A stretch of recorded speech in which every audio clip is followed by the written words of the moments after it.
Security is never perfect. It's a moving target. And the biggest risks usually come from the things we stop paying attention to. The days of the Nigerian prince phishing emails where the words are misspelled and the logos are cattywampus, those days are gone. In this episode, we're breaking down the hidden security risks most ISPs never think about, from small oversights to the moments that can quietly damage customer trust. Because protecting your network is one thing, protecting your reputation is another. What happens when one installer clicks the wrong link?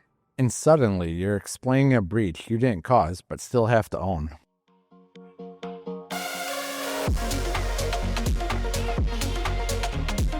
And we are back for another episode of Bandwidth, ladies and gentlemen. We're here to talk about security today, and our very first question is, what is the first vulnerability that most ISPs overlook?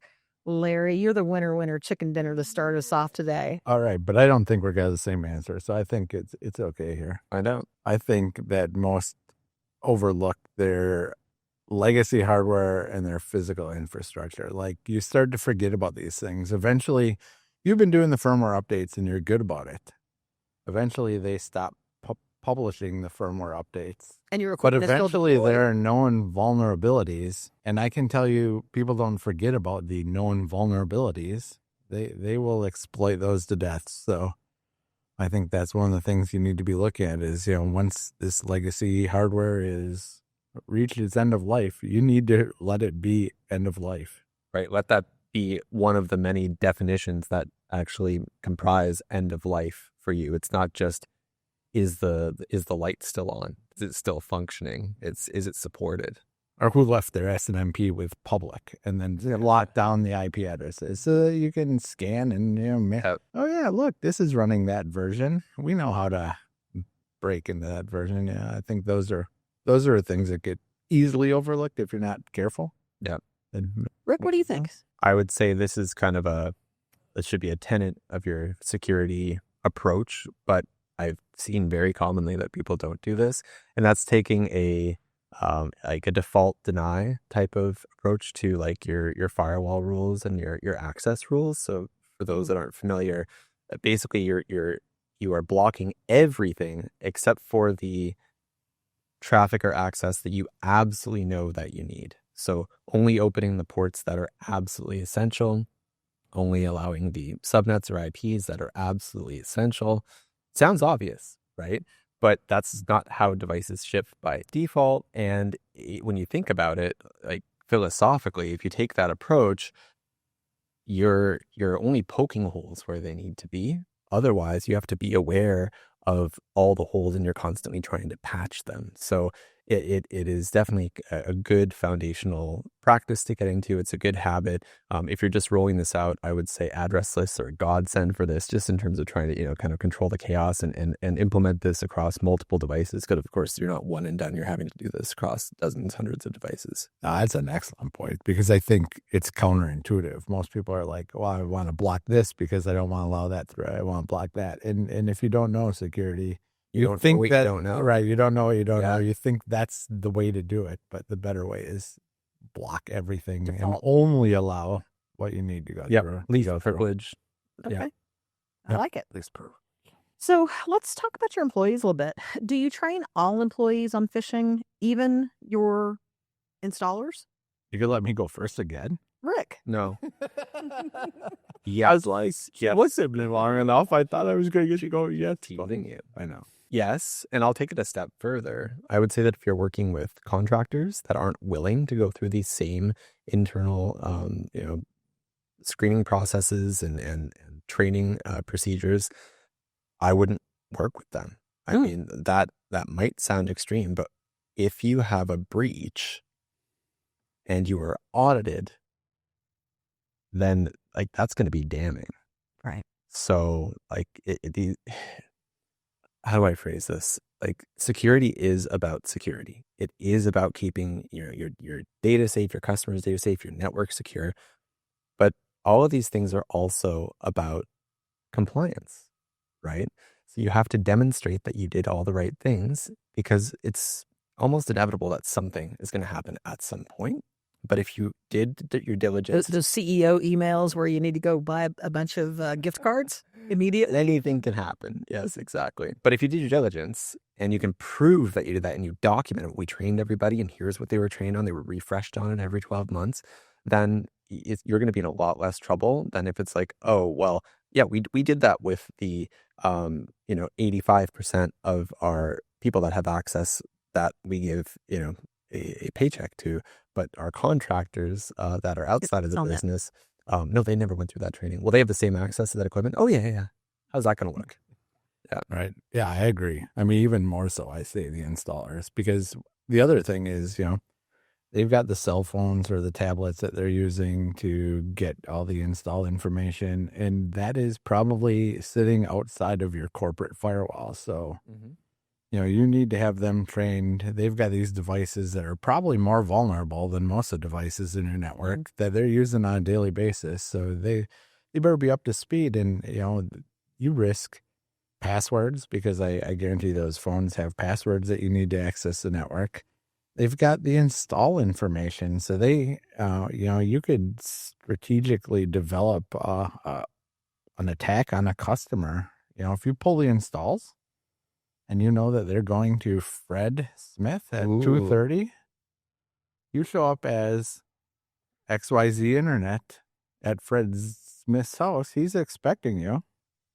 Oh, we're here early. We got done with the, That's something you don't necessarily think about. Right. So, I mean, they've got a lot of information that you need to be protecting. You need to be protecting, absolutely. Bit of a squirrel moment, but one thing that I thought about when you brought up that excellent point, if you have logoed shirts or you go through a rebrand like we talked about on a past episode, and maybe you change your logos, do not take any excess gear. As much as it's nice to donate and support the community, you should destroy that gear. You should tell your staff to always throw out gear and not donate it. And it's for that same reason. Anyone could go in impersonate you. And I mean, generally you don't have some kind of stamped official badge. It's is there a logo on the truck? Is there a logo on your chest?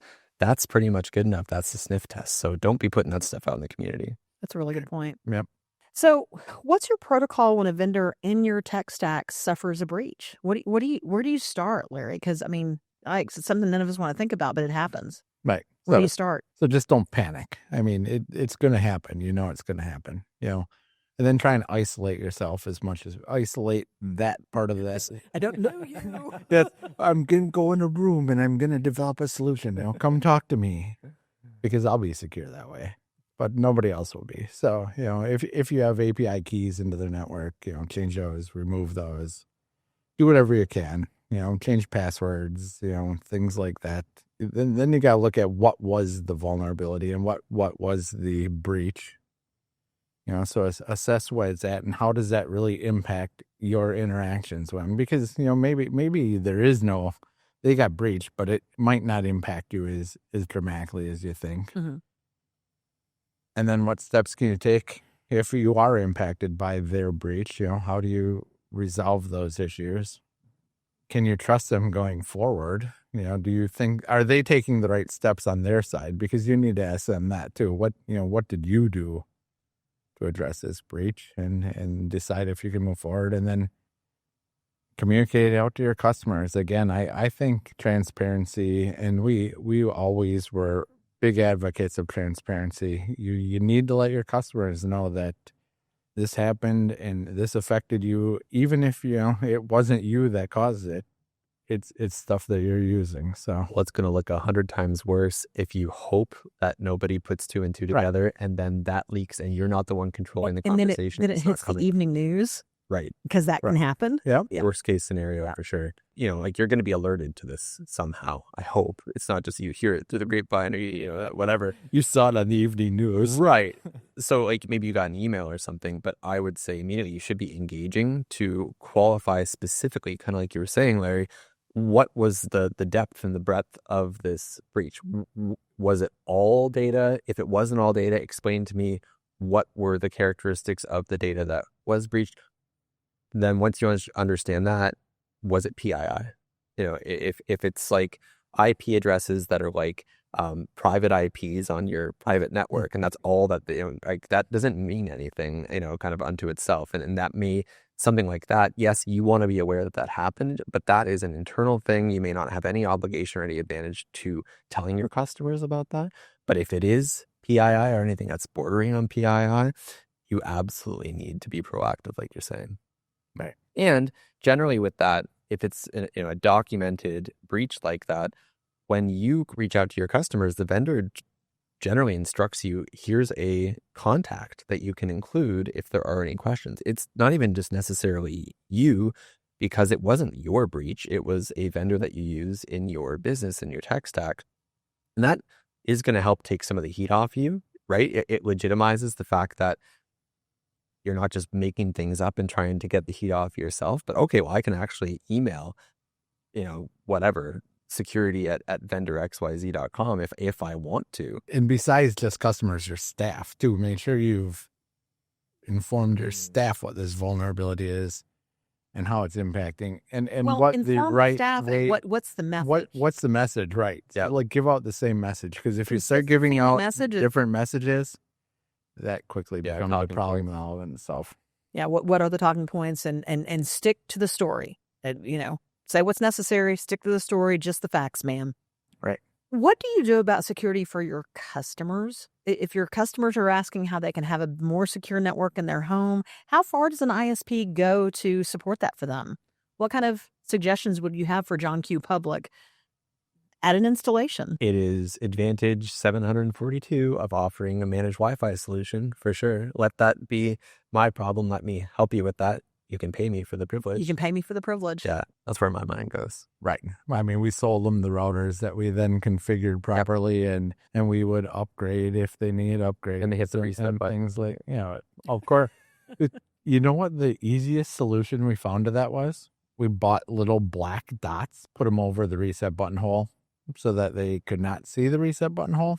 Stop that almost completely. It was the cheapest solution to a pain point. To a pain point, right? Yeah. To the vendor's credit that we used, and I can't remember if it was configurable setting or if this just was the way it worked. I think it was a configurable setting, but we obviously lean into this configuration strategy when we would have them provision on the network. The reset button had like a kind of a soft reset mode that was really a reboot, and there was no way for the customer to actually factory reset the router. Genius. We eventually got routers, right? Yeah, that had when you reset them, they reset to a known.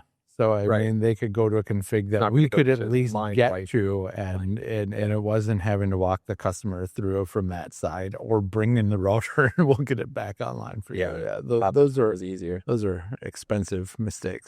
And security is just one of those topics that we will continue to talk about because it's on the mind of both your staff and your end users.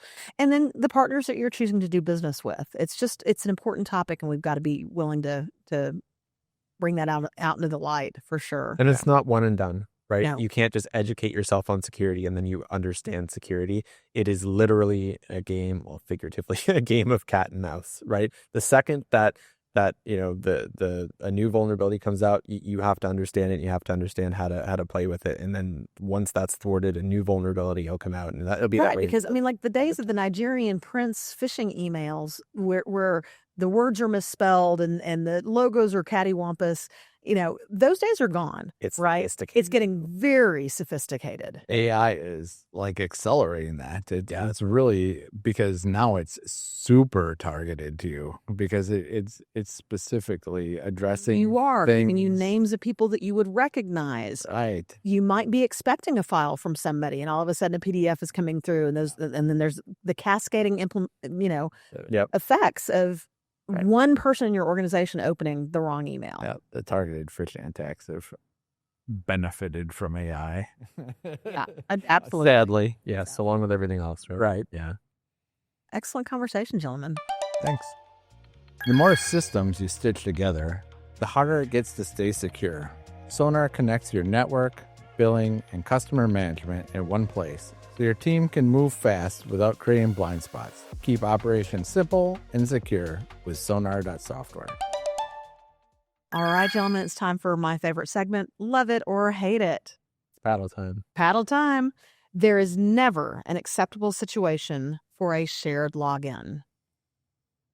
I love it. Here we go. You both hate it? What? They're shared logins? What are you talking about? Yes, at first glance, I think that is kind of the obvious play. I'm guessing. Well, then I'm Captain Obvious. Tell me more. You want to go? One of us is going to take it. There's this no way to streamline the operations and maintain. There's places where shared logins have to be used. I mean, in the perfect world, I would have put up you'll love it. But vendors provide us hardware where we can create one user profile. Yep.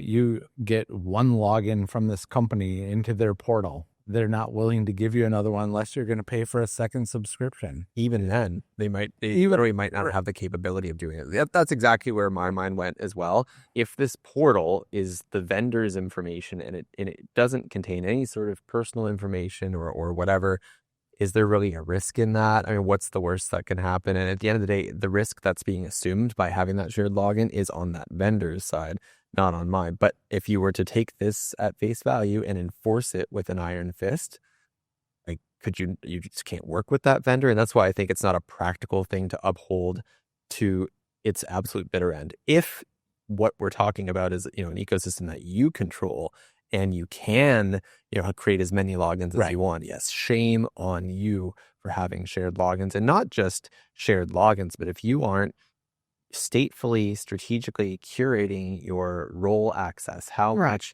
the depth and breadth of who can see user level what, access, edit, delete, change, that should be create, curated to each user. You should have many of those. If you're using super everybody admin should be a super admin. There it is. What? Yep. How common do we see that? It happens a lot. It's Absolutely. scary. Yeah. So yes, I think yet again we may appear to be disagreeing, but in the end, I know in my heart of hearts, y'all love it just like I do. So it's okay. We'll move on to the next question, and I won't get my feelings hurt. No matter how technical the business, social engineering is the greatest threat to security that exists. Love it. Love it. Oh, wow. Okay. Oh, see? Oh. We didn't want you to feel bad. So we let you into our group this time. Larry, go ahead and give me your reasons for why you love this. Because it's the easiest way in. It has always been the easiest way in, is to socially engineer. Because we're vulnerable that way, right? They play to your emotions or catch you at the wrong time with the wrong question. I need this now immediately. The rapid response. Don't ever fall to get an email from their CEO, right? Or so humans, we can't be patched. Unfortunately, there's no firmware updates. There's no firmware updates for us. So we're gonna remain vulnerable. Training. I think that's the closest thing that we have, and for that reason, you have to acknowledge this. This has to be part of your end-to-end security plan. I think of in a time, and frankly, this isn't even social engineering, but I think it really exemplifies kind of how easy these things are.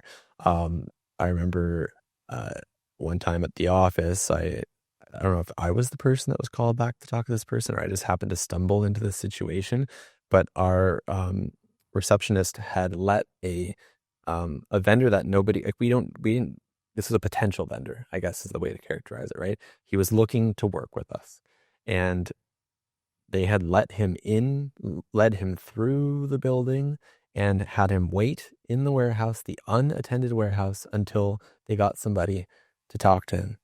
And I was just flabbergasted that this person had this level of physical, unattended physical access. And the sad part was they didn't have to use, any sort of sophisticated, mind game tactics. I'm sure they were just like, oh yeah, we could work with you. So that did precipitate me kind of going off the deep end with some social engineering training. I can't remember if that was the first time we ever did it, or if it was just like, okay, obviously it's time for a refresher. But I mean, I think that just goes to show, like, that didn't even take any manipulation, because sometimes people just don't think about that. Either you're just not thinking that, people can be bad, or you're not realizing the level of risk of someone being unattended, in a warehouse type space. There's workstations there. They can plug in a USB. And a front end receptionist probably isn't going to have a frame of reference for what could potentially happen in that warehouse full of your equipment that's about to be deployed into your network. They have to be educated. They've got to be educated. And that's absolutely. all in business. Yeah, absolutely. Last, love it or hate it for this session, it's only a matter of time before BYOD, device, not beer, leads to a security incident. I love that statement. I hate it. Of course you do, Larry. Tiebreaker. Which way do we go? Oh, I feel like I want to plead the fifth. I feel like I'm gonna get myself in trouble in this one. Why don't we see where I land after hearing you two? Look, I think people have great intentions, but unless they're willing to let things be locked down and have the multi-factor authentications and maybe even have software on their computer that can see where they're going and what they're doing, maybe have a work computer and a home computer so that bring your own device really is you have a work computer and you don't do anything but work on that computer. But even that can be disingenuous because like I work with our Facebook page, and so I'm on our social media sites, and I obviously have email and things like that. But I am concerned. I'm always concerned that bring your own device is a security risk. So I think it's only a matter of time before it leads to a security incident. So, like, employees shouldn't drive to work in their car. It's only a matter of time before they get in an accident. Yes. So we should be picking up all of our employees and bringing them to work every day in some big But that's bubble? not the question. The question is it a matter of time? Yes, it's a matter of time. There will be a security incident. There's going to be a security incident on the company-provided laptop. As much as they lock it down, it's not locked down perfectly, and people are always trying to get it. People. But my bring your own device is just as secure as any other device. And I know what I'm doing for that kind of stuff. And I'm going to lock that down because I don't want my device getting broken into because I've got my data on there. But I think there's some bias there because you happen to be savvy in those things. You are who you are. Okay. Yeah, right. So, but I answered it from my perspective. So there's some bias, the question, to be fair. Right. But there are still transparent ways. I mean, you can still bring your own device and allow it to be locked down. I mean, my device is locked down, from the company perspective. And so, but I think you have to be really careful because, you bring your own device. This is my device. So what you're locking down and what you're going to look at and what you're going to, you need to be, again, transparent. Mm-hmm. Very transparent, and it needs to be auditable. I should be able to see who has then looked at my device and for what reason. Yes, exactly. And if I can do that, then I think the bring your own device is just as secure as you gave me a device. Who wins? Well, are you a no? But bring your own beer is definitely a security incident. So 6 beers in, yeah, 3/3. 3/3. Pour me a glass. 3/3 full. I have been pulled to one side, and it was something that you said, Larry. And it might not be kind of the the standout point, but yeah, I like we were talking about before. These security strategies are as much about stopping threats as it is about like demonstrating diligence. I think that it's inevitable that you will have a threat on any system, period, if enough time passes. So really, going back to the wording and thinking about it, hate it. Yes. Sorry. All right. Fair. You gonna change yours? No. I stand by my word. All right. Watching on YouTube? Hit subscribe. More ISP debates, more hot takes, and real-world ISP stories are on the way. All right, guys. Here's my big what if for the day. Okay. What if a customer demands to know exactly how you store their data, but your team gives them 3 different answers? Ooh. That's a tough one, isn't it? It sucks. Can you relate to that? Yeah. Yeah? Yeah. We touched on this a little bit earlier in the episode, but Larry, what do you do? I mean, this is nightmare type scenario. Yeah. Because you have created a trust problem now. You've potentially created a compliance problem, maybe legal issues. This is really, backed up on an AWS server. Is that not the reality? The problem is, why did they do that? it's likely system, it's likely internal problems. You haven't trained the people well enough. You don't have a single place that they can go to reference this sort of question and this sort of answer. And unfortunately, people like to give answers, whether it's the right one or not, or this is, what I believe is the right answer. You really need to have it well documented, because data is so critical now, and especially PII related data. I mean, you have to be protecting that. To me, you have to empower your team to be able to say, I don't know, but I'll get you the answer. That is the better. Because I think what happens is they're deer in the headlights and they're like, oh, I feel like I have to answer. You have to train your staff to be able to say, I don't know, but I'll get you the answer. That's a great point. And that goes beyond just this. That's one of those things that will take you to, the promised land, truly. I think 100% agreed with everything said so far. And I think maybe one practical way you could approach this, besides just retraining, which I think you have to do, like training and retraining, like we've talked about. You should, if you have these policies and you have these training guidelines that you go through, you should also be retraining every X number of months, and you should be doing that and documenting that you're doing it and all that. That will help. But I think one thing you could consider, depending on the size of your teams and your dynamics, etc. But I think especially if you're willing to kind of have a experience that doesn't deliver an instant answer necessarily, is anointing like team experts, where maybe out of your 5 policies, if you have, however many people on the team, one person is an expert in each policy, and it takes the pressure off of everyone being intimately familiar with everything. Why wouldn't you throw that into a GPT for your teams to use, and that those experts are the ones checking on a quarterly basis or biannual basis to make sure that the answers actually jive with your company protocols? I mean, I want the staff to have fingertip access to the same answer, a curated answer that is the proper answer. And I think as we move towards more AI in the workforce, that's a perfect example of how do we store our customers' data? Let's ask the question and have a consistent answer for our teams. That doesn't require AI. I mean, that just requires a well-documented policy. And if you're big enough, that question goes to a certain person. You don't let everybody answer that question. Okay. Yeah. But you need to be, you need to be fairly good size before you've got somebody who takes that data question. But if you have policies, a lot of the time those policies are going to be public anyways. So, I mean, the customers should know where to find this stuff. So there shouldn't be much interpretation to be doing there. And maybe for anything that is public, I think the safest thing to do is to take the customer by the hand and show them where that policy is published and let them read it for themselves. Yes, don't distill it through your own interpretations. Let me Google that for you. Yes, exactly. That is another absolutely go to an internet service, much like the archive. Yeah, right. Excellent. Thank you, gentlemen. On the next episode of Bandwidth, we're talking AI. Not hype, not headlines, but actual ways ISPs are using it right now to save time, reduce churn, and scale smart. If you think AI is not your problem yet, this one's for you. Remember, when you connect communities, you unlock what's possible. Until next time.